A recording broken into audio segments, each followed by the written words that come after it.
नमस्कार विद्यार्थी मित्रांनो, आज आपण हिंदी व्याकरणामध्ये संधी हा व्याकरणाचा भाग पाहणार आहोत। सर्वात प्रथम तुम्हाला संधि या शब्दाचा अर्थ समजून घ्यावा लागेल। संधि का मतलब क्या है? हिंदी में संधि को मेल कहते हैं। मेल या जोड़ना, जोड़ना जुड़ना, उसे मेल कहते हैं। संधि का ये समानार्थी शब्द है। मराठीमध्ये आपण एकत्र होणं, मिसळून तयार होणारा शब्द वगैरे या अर्थाने तो संधि हा शब्द वापरलेला असतो आणि माझ्या माहितीप्रमाणे तुम्हाला मराठीमध्ये देखील संधि आहे। संधि इस शब्द का मतलब है मेल या जोड़ना।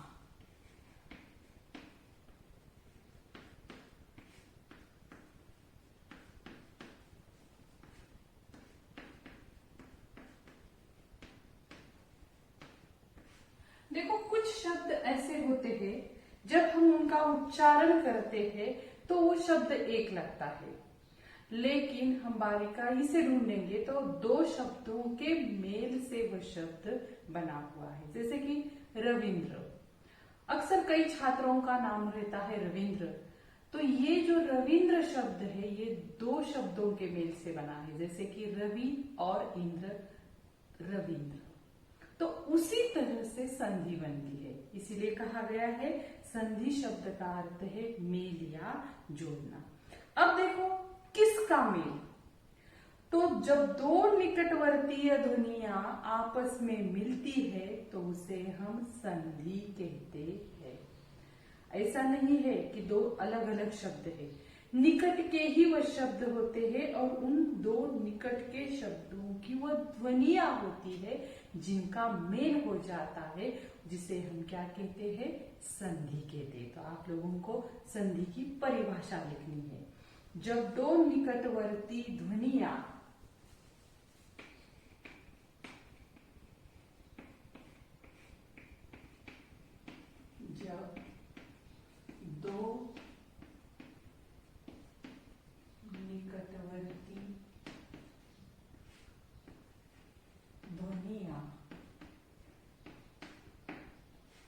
जब दो निकटवर्ती ध्वनियां आपस में मिलती है, आपस में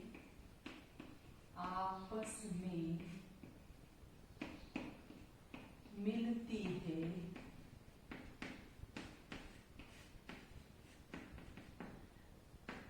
उसे संधि कहते हैं, उसे संधि कहते हैं।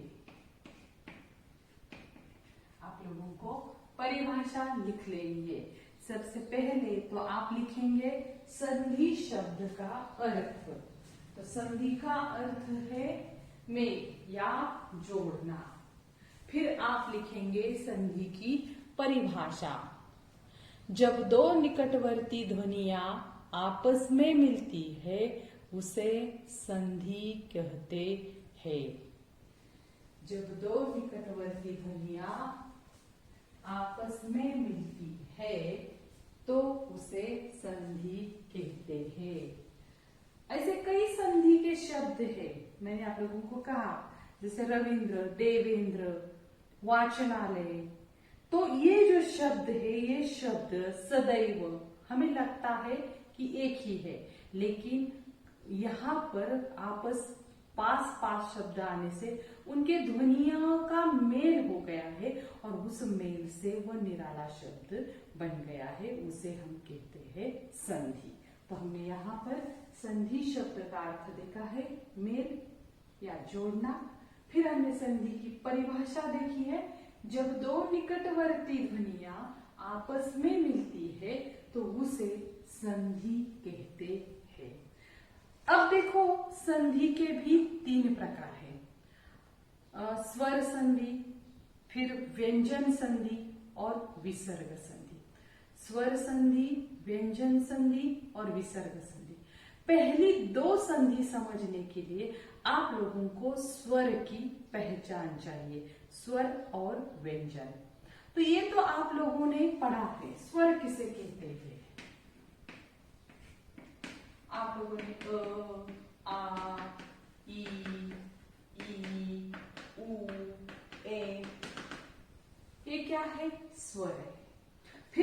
ने व्यंजनों की भी पहचान की है। व्यंजन किसे कहते हैं? तो क, ख, ग, तो इसे क्या कहते हैं? व्यंजन कहते हैं। तो पहले आप लोग ये समझ लीजिए कि स्वर और व्यंजन, जब आप स्वर समझ में आ जाएगा आप लोगों के, तो आपके तुरंत स्वर संधि आप पहचान सकेंगे। व्यंजन और स्वर दोनों आपकी समझ में आ जाएगा तो आप व्यंजन संधि को पहचान सकेंगे। और बची है विसर्ग संधि, तो उसका पहचानना आसान है। विसर्ग के बाद स्वर या व्यंजन अगर आता है तो वो संधि होगी विसर्ग संधि। तो अब शुरू से हम देखेंगे संधि के 3 प्रकार।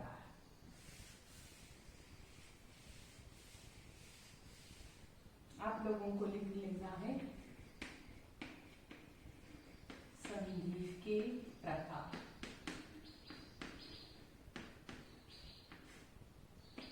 पहला प्रकार है स्वर संधि,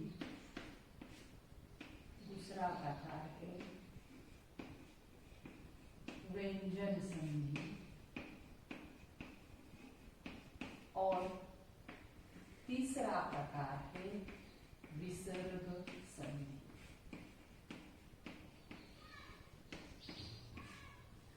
संधि के मुख्य ये 3 प्रकार है, क्योंकि स्वर संधि के फिर स्वर के अनुस्वार, मतलब अ स्वर है, अ के सामने अ आया है, अ के सामने आ आया है, तो वो बन गई दीर्घ संधि। फिर अ के सामने ई आई है तो वो बन गई गुण संधि। तो इस प्रकार स्वर संधि के फिर 5 प्रकार पड़ते हैं। तो इसलिए आप लोगों को क्या करना है, सबसे पहले ये 3 प्रकार लिख लीजिए, स्वर संधि, व्यंजन संधि और विसर्ग संधि। तो हम एक एक संधि का बारीकाई से अध्ययन करेंगे। तो अब हम चलते हैं स्वर संधि की तरफ।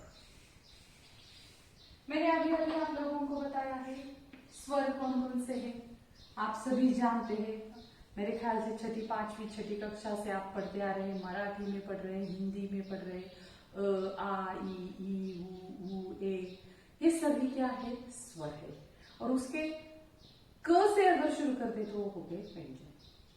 अब देखो, हमें स्वर संधि का अध्ययन करते वक्त कौन से स्वर के सामने कौन सा स्वर आता है और उससे संधि का प्रकार बदल जाता है। तो सबसे पहले आप लोगों को स्वर संधि की परिभाषा जाननी है। मैंने आप लोगों को बताया कि जो स्वर है, एक के सामने दूसरा स्वर आ जाता है, उसके दीर्घ स्वर से संधि बन जाती है, वो होती है स्वर संधि। और कौन सा स्वर कौन से स्वर के सामने आता है, उससे संधि के नए अलग अलग प्रकार पड़ते हैं। तो सबसे पहले हम लिखेंगे स्वर संधि की परिभाषा। तो देखो, पास पास आने पर 2 स्वरों में होने वाले परिवर्तन को, पास पास आने पर 2 स्वरों में होने वाले परिवर्तन को स्वर संधि कहते हैं। पास पास आने पर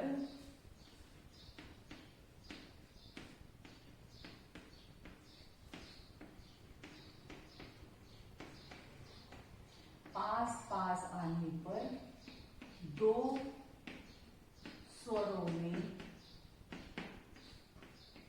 आने वाले या आप होने वाले भी लिख सकते हैं। पास पास आने पर 2 स्वरों में होने वाले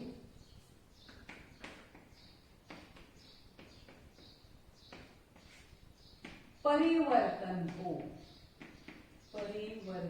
को स्वर संधि कहते हैं।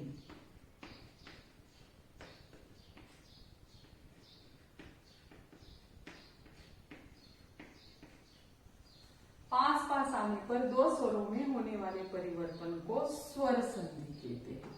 आप लोग लिख रहे हैं क्योंकि व्याकरण का हर एक शब्द, हर एक अंश आप लोगों को लिख कर रखना है।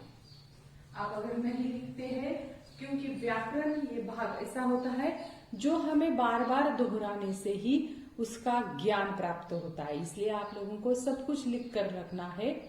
हम स्वर संधि की परिभाषा मैंने फलक पर लिखी है, आप लोगों को लिख लेनी है। पास पास आने पर दो स्वरों में होने वाले परिवर्तन को स्वर संधि कहते हैं। मैंने अभी अभी आप लोगों को बताया कि संधि के मुख्य 3 प्रकार हैं। संधि के मुख्य 3 प्रकार है, स्वर संधि, व्यंजन संधि और विसर्ग संधि। लेकिन स्वर संधि में 5 प्रकार पड़ते हैं। अब वे कैसे पड़ते हैं? तो ये 5 प्रकार कौन से स्वर वहां एक दूसरे के सामने आते हैं उस पर निर्भर होता है कि स्वर संधि का ये कौन सा प्रकार है। लेकिन आप लोग ज्यादातर बस इतना ही समझ लीजिए पहले तो कि स्वर के सामने स्वर आने से जो संधि बनती है वो स्वर संधि है। क्योंकि इम्तिहान में एक तो आप लोगों को संधि पहचाननी पड़ती है या संधि जो शब्द दिया है उसकी संधि बनानी पड़ती है। तो उसमें संधि के उपभेद आपको पूछे जाएंगे, ऐसा अब तक तो इम्तिहान में नहीं पूछा है सवाल, लेकिन हमें पढ़ना है, पढ़कर रखना है, हो सकता है आगे हमें हमारे वो काम आ जाएगा। तो अब हम देखेंगे कि स्वर संधि के 5 प्रकार कौन से हैं। आप पढ़ते वक्त बस इतना ही ध्यान में रखिए प्रकार का नाम, और ये स्वर संधि है। तो देखो, स्वर संधि का पहला प्रकार है दीर्घ संधि।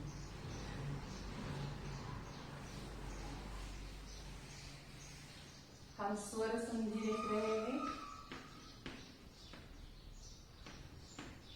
स्वर संधि के 5 प्रकार देख रहे हैं। इसमें सबसे पहला प्रकार हम देख रहे हैं दीर्घ संधि। अब देखो होता क्या है, जब दो स्वर के मिलाप से, जैसे कि अ और अ, ये 2 स्वर आपस में मिलते हैं तो उससे बनता है आ, या अ और आ मिलता है तो भी दीर्घ आ ही बनता है। आप लोगों को सभी को मालूम है, अ को हम ह्रस्व कहते हैं लेकिन आ को हम क्या कहते हैं, दीर्घ कहते हैं। इसीलिए इस संधि का नाम दीर्घ संधि है। तो देखो, अ के सामने अ आ जाए तो आ बन जाता है, जैसे कि धर्मार्थ, धर्म अधिक अर्थ, धर्म अधिक अर्थ, तो बन गया धर्मार्थ। देखो शब्द कैसे बना है, ठीक से देखो, धर्म अधिक अर्थ धर्मार्थ। धर्म, इस शब्द का उच्चारण करना है, धर्म अ, और अर्थ अ, निकट की देखनी, पहले शब्द के अंत का स्वर कौन सा है और दूसरे शब्द की शुरुआत का, क्योंकि इन दोनों स्वरों का ही तो मिलाप यहाँ पर होने वाला है। तो धर्म अ, अर्थ अ और अ के मिलाप से बन गया आ, तो धर्म अर्थ नहीं कहते हैं, हम क्या कहते हैं, धर्मार्थ आ गया। तो ये हो गया दीर्घ संधि का उदाहरण। और एक उदाहरण हम देखेंगे दयानंद।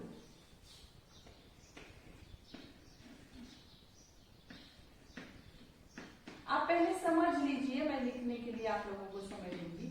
अब देखो, इसमें आप लोग ठीक तरह से इस शब्दों को देखेंगे तो आपकी समझ में आ जाएगा। दयानंद, इसमें क्या है, दया और आनंद, ये 2 शब्द है। दया अधिक आनंद। अब देखो, दया उच्चारण कीजिए, दया आ स्वर आ गया, आ अधिक आनंद का तो आ है ही, आ अधिक आ क्या हो गया, आ हो गया। लेकिन हम दया आनंद ऐसे नहीं कहते, हम कहते वक्त क्या कहते हैं, दयानंद। तो इसमें दया आ दीर्घ आ बन गया, मतलब अ के सामने अ जाए तो आ जाए तो आ दीर्घ स्वर बनता है, आ के सामने भी आ जाए तो भी दीर्घ स्वर आ बनता है। तो ये बन गई स्वर संधि की पहला प्रकार, जिसे हम कहते हैं दीर्घ संधि। अब हम और भी उदाहरण ले सकते हैं, जैसे कि ई के, ये लिख लीजिए, आप झट से लिख लीजिए,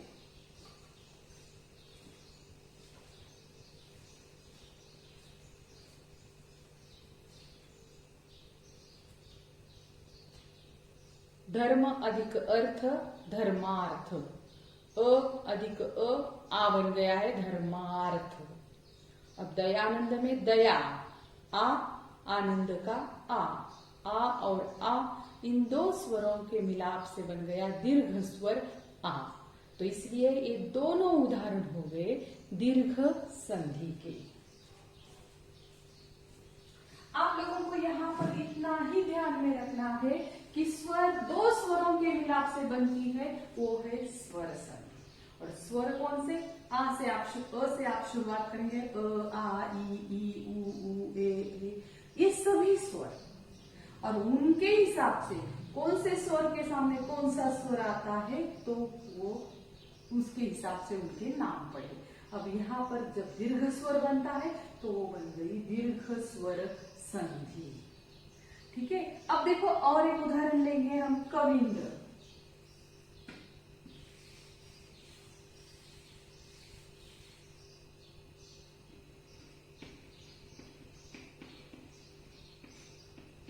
अब यहाँ पर आप लोगों के समझ में आ गया है, दो शब्दों का मिलाप हो गया है, कवि और इंद्र। अब कवि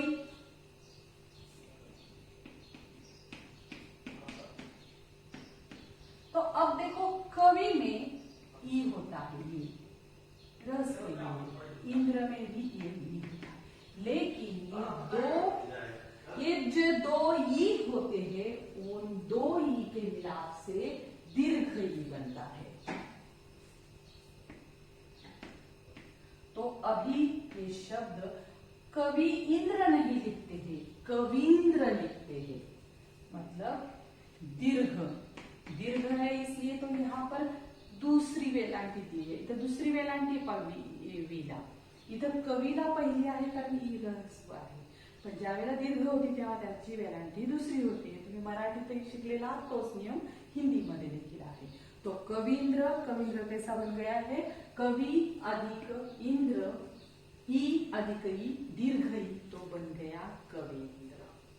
अब देखो मैंने उदाहरण दिया था आप लोगों को रविंद्र, ये भी उसी तरह का उदाहरण है, जैसे कि यहाँ रवि और इंद्र है, रवि अधिक इंद्र, तो ई रवि ई और ये ई दूसरा ई, दोनों ही ह्रस्व ई है, लेकिन दोनों के ह्रस्व ई के स्वरों के मिलाप से बनता है दीर्घ ई, तो यही शब्द बनता है रविंद्र। तो फिर इसकी भी यहाँ पर दुसरी मात्रा बन गई है, ज्याला आपण दुसरी वेलांटी असं म्हणतो। तर या प्रकारे हे दीर्घ संधीची उदाहरणं आहेत। या दीर्घ संधीमध्ये अ पुढे अ आला आ बनतोय, आ पुढे आला आ बनतोय, ई पुढे ई आला दीर्घ ई बनतोय, आणि कदाचित काही ठिकाणी ह्रस्व ई पुढे दीर्घ ई आला तरी सुद्धा दीर्घ ई बनतोय। आणि म्हणून तुम्हाला लक्षात ठेवायचंय स्वर संधीमध्ये अ चा मिलाप असेल, आ चा मिलाप असेल, ई चा मिलाप असेल, ई चा मिलाप असेल, तरी सुद्धा त्याच्यातून बनणारा तयार होणारा जो स्वर आहे तो आ दीर्घ आ आणि दीर्घ ई आहे, आणि म्हणून त्या संधीला स्वर संधी असं म्हटलेलं आहे। तुम्ही जितकी उदाहरणं सोडवणार गणिताप्रमाणे आहे, जितकी जास्त उदाहरणं संधीची सोडवणार तितकं जास्त तुमचं काय होणार, ते ज्ञान पक्क होणार आणि तितक्या चांगल्या प्रकारे तुम्ही संधीचा अभ्यास करू शकणार आहात। संधीचे जे मुख्य 3 प्रकार आहेत, स्वर संधी, त्यानंतर दुसरं म्हणजे विसर्ग संधी आणि व्यंजन संधी। तर स्वर संधीचे आपण काय करतोय, पहिले 5 जे प्रकार आहेत ते प्रकार आपण आता स्वर संधीतला आपण दुसरा प्रकार पाहूया। तुम्ही फक्त इथं दीर्घ आ दीर्घ ई, दो स्वरों के मिलाप से अगर दीर्घ आ बनता है या दीर्घ ई बनती है तो आप लोगों को समझना है ये कौन सी स्वर संधि है, दीर्घ स्वर संधि है। अब दूसरा प्रकार वो है गुण संधि।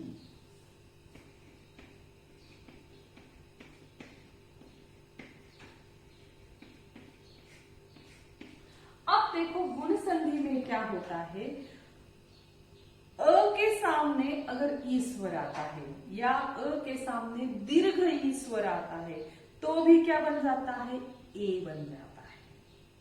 फिर आ के सामने उ आता है और आ के सामने रू आता है तो भी ओ अ बन जाते हैं। और फिर इनसे शब्द कैसे बनते हैं, तो इससे गुण संधि बनती है। अब देखो आप लोगों को ये समझना है, अब तक हमने पहली संधि दीर्घ संधि में सिर्फ आ और ई, दीर्घ ई तक ही, पहले 4 स्वरों तक ही हम पहुंचे थे। अब हमें वहां से आगे निकलना है। अ के सामने ई, अ के सामने दीर्घ ई, आ के सामने उ, आ के सामने रू, ये स्वर अगर आते हैं तो बनती है गुण संधि। फिर मैं आप लोगों को बताना चाहूंगी, ज्यादातर छात्र संधि का ठीक ठीक अध्ययन नहीं करते हैं क्योंकि उन्हें वह बड़ी दिक्कत लगती है समझने में। मैंने आप लोगों को शुरुआत में ही बताया था कि आप लोगों को बस इतना इस साल समझना है, स्वर और स्वर के मिलाप से बनने वाला दीर्घ स्वर और उससे बनती है तो वो भी स्वर संधि है। तो 5 प्रकार भले ही आपके ठीक ठीक समझ में ना आए, आप फिर से दोहरा कर वीडियो देखिए, आपको समझ में आ जाएगा। लेकिन आप लोगों को बस इतना समझना है, स्वर के सामने स्वर है, फिर वो चाहे कौन सा भी स्वर हो तो वो स्वर संधि है। और इस साल के लिए आपको इतना भी काफी होगा। ये जो मैं उप प्रकार पढ़ा रही हूँ, दीर्घ संधि, गुण संधि, तो इसका ज्यादा अध्ययन आप लोगों को इस साल नहीं करना है, लेकिन अगले साल के लिए हम पढ़ के रखेंगे। तो फिर हम चलते हैं गुण संधि की तरफ। देवेंद्र,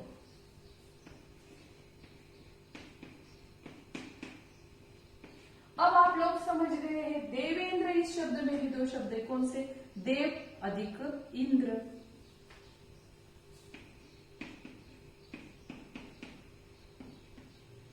अब देव अ और इंद्र ई, लेकिन हम लिखते समय देवेंद्र लिखते, देवेंद्र, तो देवेंद्र में ए आ गया है स्वर, तो इन 2 स्वरों के मिलाप से बन गया ये स्वर, तो उसे कहते हैं देवेंद्र।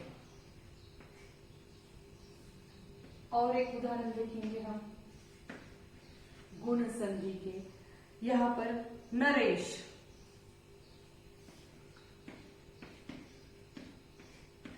नर अधिक ईश्वर, नरेश, नर अ और ई दीर्घ ही है। अब देखो अ और दीर्घ ई, नरेश, तो इसके मिलाप से बन गया नरेश ए,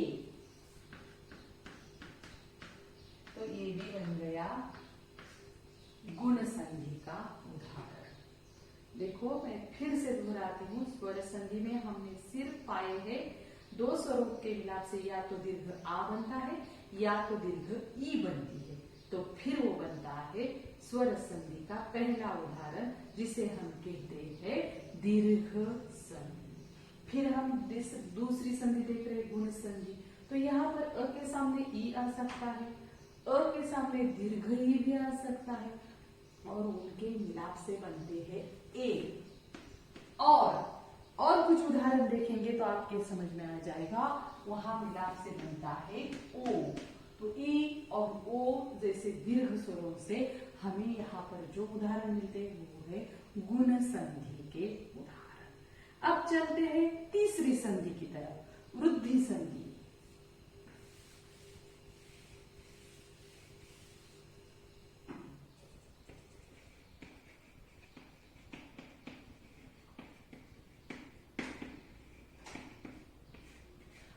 लोगों को वृद्धि शब्द का मतलब मालूम है।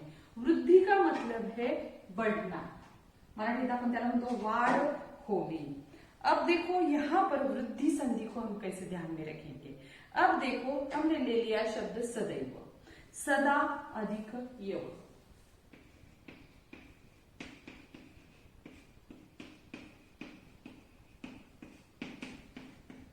मैं संधि समास पढ़ाते वक्त ज्यादा मराठी का इस्तेमाल करती हूँ क्योंकि आप लोगों को मराठी में ये ज्यादातर समझाया गया है। मराठी के व्याकरण में आप अच्छी तरह से संधि पढ़ सकते हैं और वही बात हिंदी में भी है।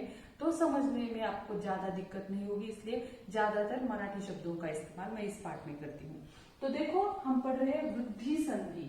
सदैव, सदैव मतलब सदा और युव। अब देखो सदैव मतलब क्या है, सदा, अब, और युव का मतलब युव से निकलता है स्वर य, आ अधिक।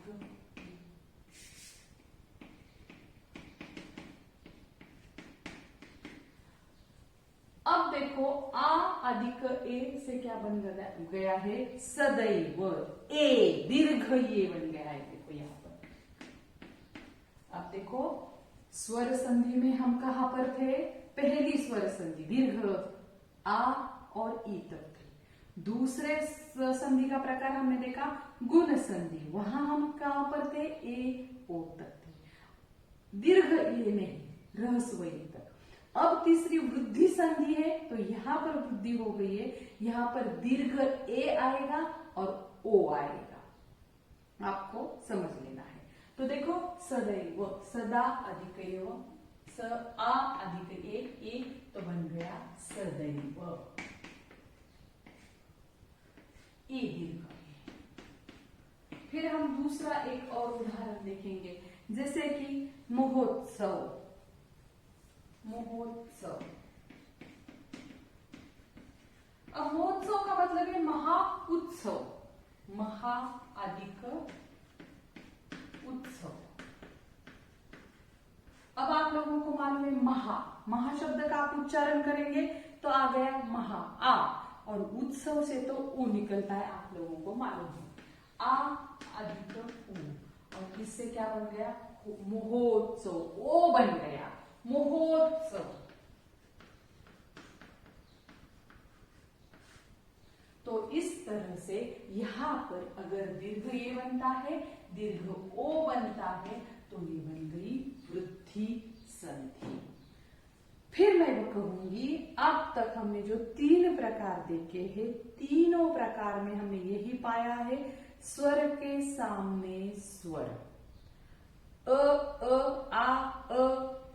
आ या ई, ये जो स्वर एक दूसरे के सामने आते हैं और उनसे जो मिलाप से स्वर बनता है वो दीर्घ स्वर होता है, आ या दीर्घ ई, तो वो पहली संधि बन गई दीर्घ संधि। फिर हमने गुण संधि में क्या देखा है, अगर अ के सामने ई आता है या अ के सामने या ई दीर्घ ई आता है या आ के सामने ऊ आता है, तो उससे बनता है ए या ओ, तो वो बन गई गुण संधि। अब फिर वृद्धी संधी में थोडी ज्यादा वाढ म्हणतात आपण त्याला झालेली आहे, दीर्घ ए असेल किंवा ओ असेल, मिलापानंतर बनलेला स्वर, म्हणजे सदैव, सदा अधिक यव, किंवा महोत्सव, महा अधिक उत्सव। तो इस प्रकार से यहाँ पर संधि बनती है। महोत्सव का उदाहरण यहाँ पर गलत हो गया है, ये मत लिखिए, बस इतना ही लिखिए, सदैव का ही वृद्धि संधि में, क्योंकि वो ओ आ गया था, वो हमने पिछले दूसरे संधि में गुण संधि में देखा था। तो यहाँ पर औ आएगा, जैसे कि वनौषधि,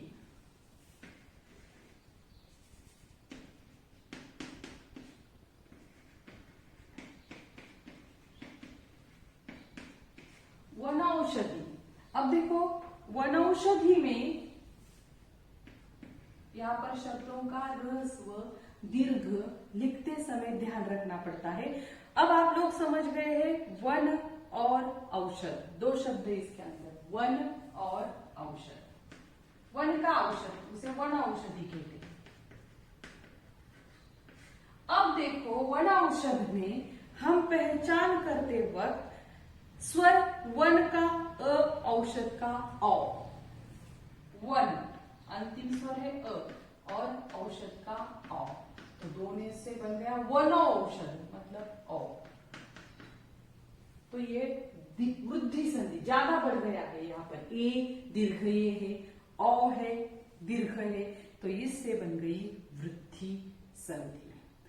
लेकिन हाँ, आप लोगों को फिर भी मैं बताऊंगी, सिर्फ इतना ध्यान रखना है, अ से लेकर औ तक जो भी स्वर है, स्वर के सामने स्वर आता है तो वो स्वर संधि है। इस साल बस इतना ही ध्यान में रखना है, फिर स्वर का कौन सा भी उदाहरण क्यों न हो। अब चलते हैं यण संधि की ओर। आप लोगों ने लिख लिया हो तो लिख लो। और ये जो दूसरा उदाहरण मैंने महोत्सव का आप लोगों को बताया था वो गुण संधि का है। महा अधिक उत्सव, वहां आ के सामने ऊ आ गया तो ओ बन गया, और हमने देखा है ए और ओ ये किसके उदाहरण है? गुण संधि के। और वृद्धि संधि के कौन से हैं? ए और औ। यण संधि चौथा प्रकार हम लिखेंगे। स्वर संधि का ही ये चौथा प्रकार है।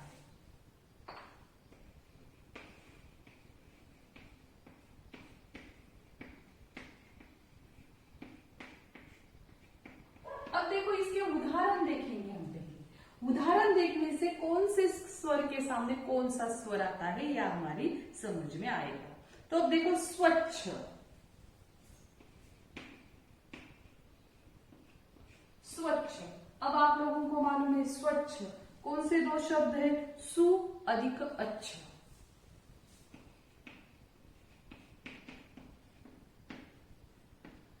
सु ऊ है, अच्छ का क्या है? अ है। यण संधि हम देख रहे हैं। स्वच्छ में सु अधिक अच्छ मतलब ऊ अधिक अ, तो इससे क्या बन गया है? व बन गया है। स्वच्छ व, यहां पर हमें क्या बन गया है? व बन गया है, स्वच्छ। तो ये बन गई यण संधि। फिर देखो उदाहरण, अत्यंत।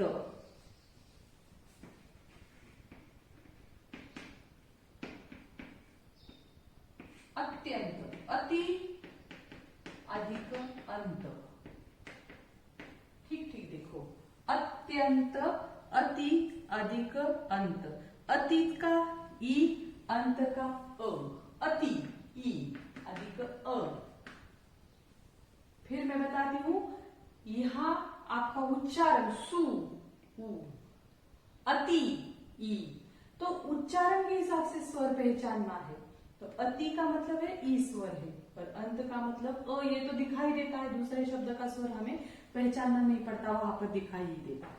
अब देखो ई अधिक अ, क्या बन गया? अति अंत नहीं लिखते हैं हम, क्या लिखते हैं? अत्यंत। अत्यंत का मतलब हो गया यहां अत्यंत, य बन गया है।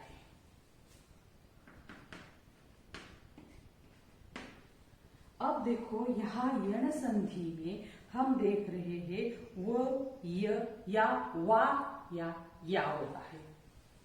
व या य या फिर वा या आता है, तो वो हो गई यण संधि। और पांचवी संधि अयादि संधि है। आप लोग पहले ही लिख लीजिए।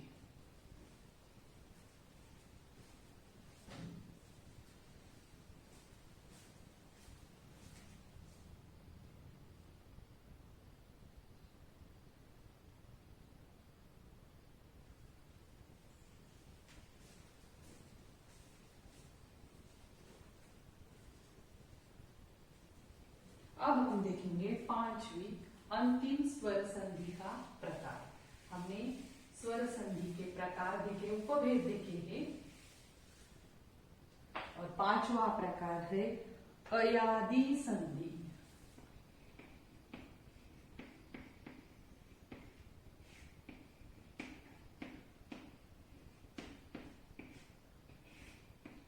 अयादि संधि, अब यहां पर क्या होता है देखो, जैसे कि नयन शब्द लिया है आपने, नयन।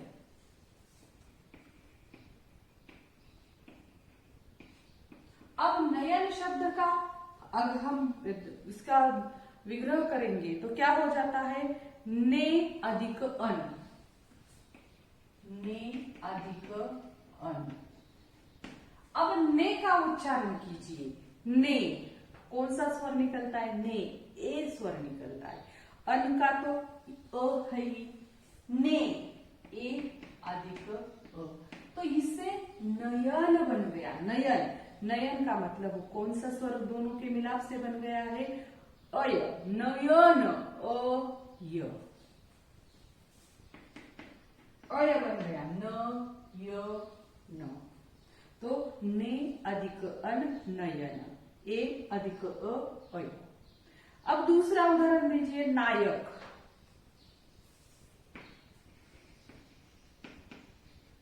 नायक। अब इसका अगर हम देखेंगे तो नए अ, नए अ, नए अ का मतलब है ए अधिक अ, नए ये या अ लिखते हैं ज्यादातर हम अ,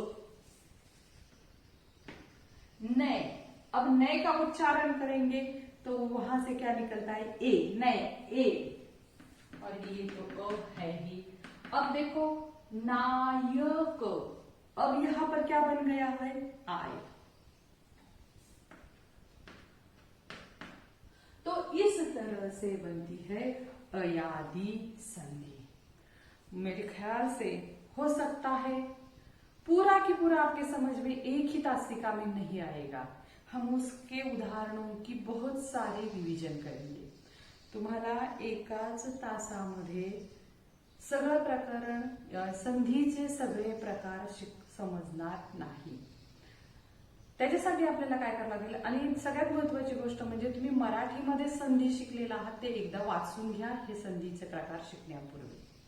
आता या ठिकाणी आपल्याला फक्त एवढं लक्षात ठेवायचे की संधी म्हणजे काय, तर संधीचा अर्थ आपण झाला मेल या जोडणा। संधि कशाला म्हणायचं, दो निकटवर्तीय ध्वनिया आपस में मिलती है, यहाँ पर हमने देखा है आपस में निकटवर्तियां आपस में मिलती है तो उनके मिलाप से बनती है, तो उसे संधि कहते हैं। मग आपण पाहिलं होतं संधीचे तीन प्रकार, स्वर संधि, व्यंजन संधि आणि विसर्ग संधि। आजच्या पाठात आपण फक्त स्वर संधि शिकलेलो आहोत, त्याची व्याख्या पाहिली होती।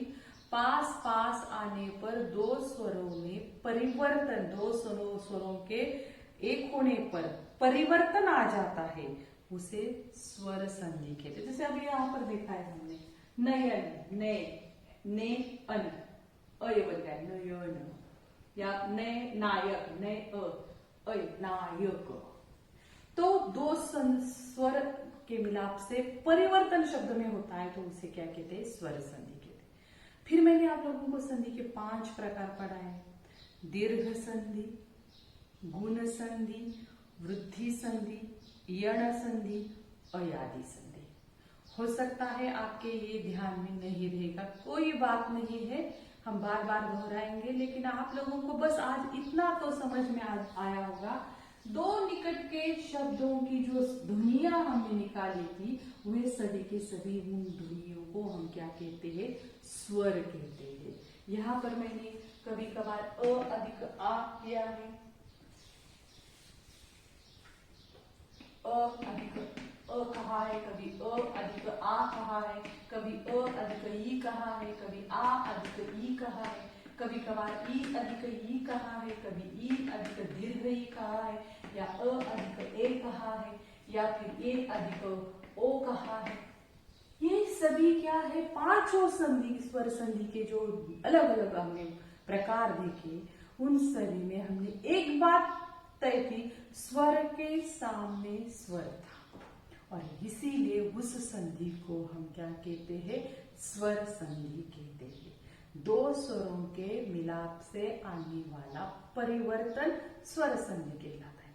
तो भले ही आपको उन 5 प्रकारों के उदाहरण ध्यान में रहे हो या ना रहे हो, आप लोग संधि का विग्रह करेंगे। अब जब आपको समझ में आएगा ये स्वर है, कोई भी स्वर का प्रकार है, तो ये बन गई स्वर संधि। तो इतना बस आप लोगों को क्या करना है, ध्यान में रखना है। जैसे कि हमने उदाहरण लिया विद्यानंद, अब कौन सा प्रकार ये नहीं देखेंगे हम यहाँ पर, विद्यानंद, विद्या अधिक आनंद, अब विद्या आ अधिक आ, बस हमें इतना ध्यान में रखना है। स्वर है तो ये स्वर संधि है, ज्यादा हमें यहाँ पर ध्यान में रखने की जरूरत नहीं है, हम बस उसे पहचानना है और हमें क्या करना है, लिखना है। जैसे कि रविंद्र का उदाहरण दिया था मैंने आप लोगों का, रमेश, रमेश शब्द लिया हमने, रमा अधिक ईश, रमा आ अधिक ई, ये दोनों स्वर है तो ये स्वर संधि। 5 भेदों में से कौन सा सा भेद है ये बात बाद में सोचेंगे। पहले हम ये तय करेंगे कि ये कौन से संधि का उदाहरण है, स्वर संधि का है। तो इस तरह से आज की ताशिका में हमने संधि के उदाहरण देखे हैं। संधि किसे कहते हैं, संधि शब्द का मतलब क्या है, संधि की परिभाषा क्या है, संधि के मुख्य 3 प्रकार है और स्वर संधि के 5 उपभेद है। तो हमने यहाँ तक आज पढ़ाई की है। आपके किताब में एक पाठ के नीचे ये उदाहरण कुछ दिए हैं, अगर आप हल करना चाहे तो वहां आप उसे हल कर सकते हैं और देख सकते हैं। आप जितने ज्यादा उदाहरण हल करेंगे संधि के, उतनी ज्यादा संधि आपके समझ में आएगी। ज्याप्रमाणे आपण गणिताची सूत्र वापरून गणित जास्तीत जास्त सोडवतो, तेव्हा आपल्याला आपोआप मेथड लक्षात राहते। संधि हा गणिताप्रमाणे प्रकार आहे। व्याकरण तुमचं जर व्यवस्थित असेल, स्वर व्यंजन कशाला म्हणायचं, विसर्ग कशाला म्हणायचं हे तुमच्या पटकन लक्षात येत असेल, तर तुम्ही संधीचा हे जे मार्क आहेत ते मुळीच घालवू शकणार नाही, तुम्हाला त्याचे गुण नक्की प्राप्त होतील। तर आता सर्वांनी काय करायचंय, धडाच्या खाली प्रथम सत्रात आणि द्वितीय सत्राचं केलं तरी काही हरकत नाही, 2 पाठाखाली तुमच्या संधीची उदाहरणं दिलेली आहेत। ती सगळी संधीची उदाहरणं, त्यातली फक्त स्वर संधीची उदाहरणं तुम्ही होमवर्क म्हणून लिहून काढायचे आणि त्याचे फोटो मला पाठवायचे। मला अपेक्षित आहे तुम्हाला आजचा पाठ व्याकरणाचा समजला असेल, आणि नसेल समजला तर नेहमीप्रमाणे तुमची शंका मला तुम्ही फोन करून विचारू शकता।